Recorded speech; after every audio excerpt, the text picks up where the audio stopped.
Golconda police نے social media influencer شیخ مسعود عرف چاندی مسعود کے قتل معاملے میں ایک خاتون سمیت 4 افراد کو گرفتار کر لیا۔ چاندی مسعود کو جمعہ 12 جون کو بے دردی سے قتل کر دیا گیا تھا، جس کے بعد علاقے میں سنسنی پھیل گئی تھی۔ پولیس ذرائع کے مطابق مسعود کو مبینہ طور پر اس کے بہنوئی سہیل اور اس کے ساتھیوں نے گھریلو تنازع کے بعد چاقو سے حملہ کر کے قتل کر دیا۔ بتایا جا رہا ہے کہ ملزمان مسعود اور اس کی بیوی کے درمیان جاری اختلافات کے باعث مشتعل تھے۔ اطلاعات کے مطابق ملزمان زبردستی مسعود کے گھر میں داخل ہوئے اور اس کے والدین کے سامنے ہی اس پر چاقو سے حملہ کر دیا۔ شدید زخمی ہونے کے بعد مسعود کو بچانے کی کوشش کی گئی، تاہم وہ زخموں کی تاب نہ لاتے ہوئے دم توڑ گیا۔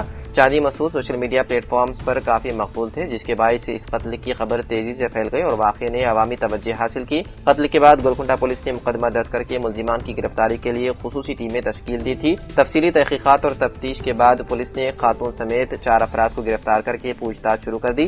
پولیس حکام کا کہنا ہے کہ ابتدائی تحقیقات کے مطابق قتل کی وجہ گھریلو تنازعات معلوم ہوتی ہے، تاہم واقعے کی مکمل حقیقت اور ہر ملزم کے کردار کا پتہ لگانے کے لیے مزید تحقیقات جاری ہے۔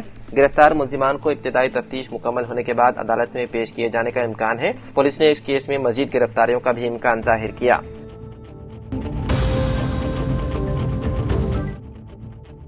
حیدرآباد کے فلم نگر علاقے میں ڈیوٹی کے دوران ایک پولیس کانسٹیبل اچانک دل کا دورہ پڑنے سے جاں بحق ہو گیا۔ یہ افسوسناک واقعہ ہفتے کو پیش آیا۔ متوفی کانسٹیبل کی شناخت اوبو لیسو کے طور پر ہوئی ہے، جو فلم نگر پولیس اسٹیشن میں تعینات تھا۔ اطلاعات کے مطابق وہ اپنے سیکٹر میں گشت کے دوران ناشتے کے لیے ایک قریبی ہوٹل جا رہا تھا کہ اچانک گر پڑا۔ سوشل میڈیا پر وائرل ہونے والی ویڈیو میں دیکھا جا سکتا ہے کہ اوبو لیسو ہوٹل میں داخل ہوتے وقت لڑکھڑا گیا اور دل کا دورے کی علامت ظاہر ہونے لگی۔ چند لمحوں بعد وہ داخلی دروازے کے قریب ایک اسٹال سے ٹکرا کر زمین پر گر پڑا۔ موقع پر موجود افراد اور ہوٹل کے عملے نے فوری طور پر اس کی مدد کرنے کی کوشش کی۔ عینی شاہدین نے کانسٹیبل کو CPR دینے کی بھی کوشش کی، تاہم وہ جامع نہ ہو سکا اور موقع پر ہی اس کی موت واقع ہو گئی۔ اطلاع ملتے ہی پولیس ٹیم موقع پر پہنچی اور لاش کو پوسٹ مارٹم کے لیے گاندھی اسپتال منتقل کر دیا گیا۔ اوبو لیسو کا تعلق آندھرا پردیش کے گدلور علاقے سے تھا۔ ساتھی اہلکاروں کے مطابق وہ اپنی ڈیوٹی کے تئیں نہایت ہی مخلص اور ذمہ دار پولیس کانسٹیبل تھا۔ اس کی اچانک موت کی خبر سے حیدرآباد پولیس محکمے میں غم کی لہر دوڑ گئی اور ساتھی اہلکار شدید صدمے میں ہیں۔ پولیس حکام کا کہنا ہے کہ ابتدائی طور پر موت کی وجہ دل کا دورہ معلوم ہوتی ہے، تاہم پوسٹ مارٹم آنے کے بعد مزید تفصیلات سامنے آئیں گی۔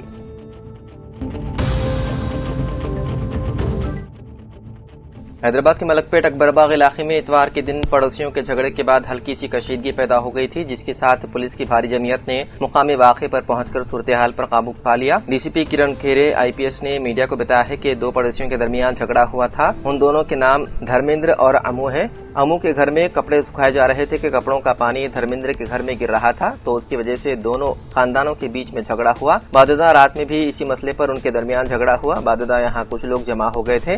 اطلاع ملتے ہی پولیس یہاں پہنچ گئی۔ DCP نے کہا کہ حالات پرسکون ہیں، لوگ افواہوں پر توجہ نہ دیں۔ انہوں نے سوشل میڈیا پر افواہیں پھیلانے والوں کے خلاف سخت کارروائی کا انتباہ دیا اور کہا کہ ان کے خلاف کیس درج کیے جائیں گے۔ انہوں نے کہا کہ کل کے معاملے میں پولیس نے کیس درج کر کے تحقیقات شروع کر دی ہے۔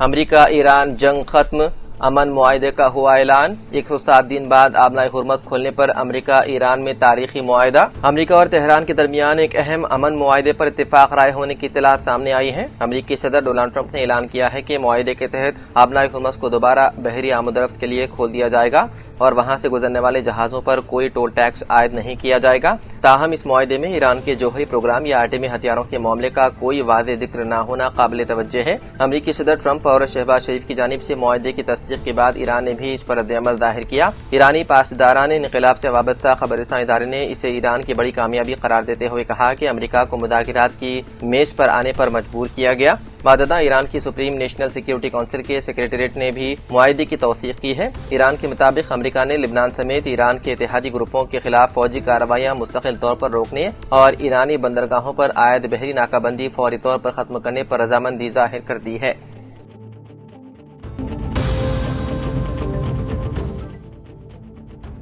حیدرآباد سمیت تلنگانہ بھر میں موسم گرما کی تعطیلات ختم ہونے کے بعد پیر 15 جون کو اسکول دوبارہ کھل گئے۔ صبح کے اوقات میں بڑی تعداد میں والدین اپنے بچوں کو اسکول چھوڑتے ہوئے نظر آئے، جبکہ تعلیمی اداروں کے اطراف ٹریفک میں بھی اضافہ دیکھا گیا۔ ابتدائی طور پر اسکولوں کو جمعہ 12 جون کو دوبارہ کھولنے کا اعلان کیا گیا تھا، تاہم تلنگانہ محکمہ تعلیم نے تعلیمی سال 2026 اور 27 کے لیے اسکولوں کی کشادگی کی تاریخ میں تبدیلی کرتے ہوئے اسے 15 جون مقرر کیا۔ حکومت کے مطابق مختلف طبقات اور متعلقہ فریقین کی جانب سے موصولہ درخواستوں کے بعد یہ فیصلہ کیا گیا تھا۔ محکمہ تعلیم نے بتایا ہے کہ تعطیلات میں توسیع کے باعث ضائع ہونے والی تعلیمی وقت کی تلافی کے لیے 11 جولائی جو دوسرے ہفتے کے طور پر عام طور پر تعطیل رہتی ہے کو باقاعدہ ورکنگ ڈے قرار دیا گیا ہے۔ یہ فیصلہ حیدرآباد سمیت تلنگانہ کے تمام سرکاری اور خانگی اسکولوں پر لاگو ہوگا۔ محکمے کے مطابق اس اقدام کا مقصد اکیڈمک کیلنڈر سال 2026 اور 27 کے تحت مقررہ تدریسی دنوں کو برقرار رکھنا ہے تاکہ طلبہ کی تعلیم متاثر نہ ہو۔ اسکولوں کے دوبارہ آغاز کے ساتھ ہی شہر کے مختلف علاقوں میں چہل پہل بڑھ گئی ہے اور تعلیمی سرگرمیوں کا دوبارہ آغاز ہو گیا۔ کئی اسکولوں میں نئے تعلیمی سال کے پہلے دن طلبہ کا استقبال خصوصی انداز میں بھی کیا گیا۔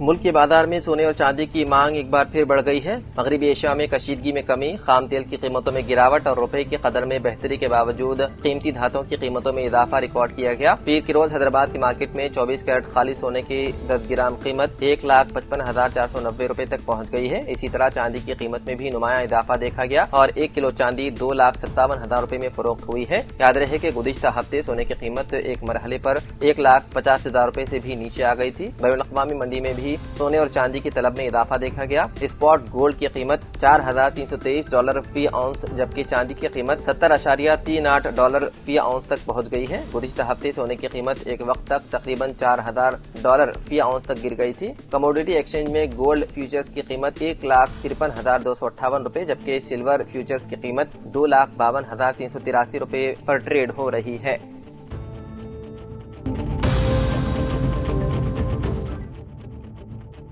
کانگریس رکن راجیہ سبھا انل کمار یادو نے کہا کہ راہل گاندھی کی سالگرہ کے موقع پر 19 جون کو گاندھی بھون میں میگا جاب میلہ منعقد کیا جائے گا۔ میڈیا سے بات چیت کرتے ہوئے انل کمار یادو نے کہا کہ 100 مختلف کمپنیوں کے نمائندے میگا جاب میلے میں حصہ لیں گے اور اہل امیدواروں کا انتخاب کریں گے۔ بے روزگار تعلیم یافتہ نوجوانوں کو خانگی شعبے میں روزگار فراہم کرنے کے لیے اس کا اہتمام کیا جا رہا ہے۔ انہوں نے کہا کہ تلنگانہ میں کانگریس حکومت نے ابھی تک تقریباً 1 لاکھ سرکاری جائیدادوں پر تقررات کیے ہیں۔ کانگریس قائد راہل گاندھی تعلیم کے شعبے میں اصلاحات اور نوجوانوں کو روزگار کے حصول کے حق میں جدوجہد کر رہے ہیں۔ مرکزی حکومت وعدے کے مطابق روزگار فراہم کرنے میں ناکام ہو چکی ہے۔ نریندر مودی نے ہر سال 2 کروڑ روزگار فراہم کرنے کا وعدہ کیا تھا۔ 12 سال کی تکمیل کے باوجود نوجوانوں کو روزگار سے محروم رکھا گیا۔ انہوں نے کہا کہ نریندر مودی کو زائد مدت تک وزارت عظمیٰ پر فائز رہنے کے لیے مبارکباد دینے کے بجائے ان کی کارکردگی کا جائزہ لینا چاہیے۔ اندرا گاندھی، جواہر لال نہرو، راجیو گاندھی اور نرسمہا راؤ کے دور میں شروع کی گئی اسکیمات کا نام تبدیل کرتے ہوئے مودی حکومت کامیابی کے صحرا اپنے سر باندھنا چاہتی ہے۔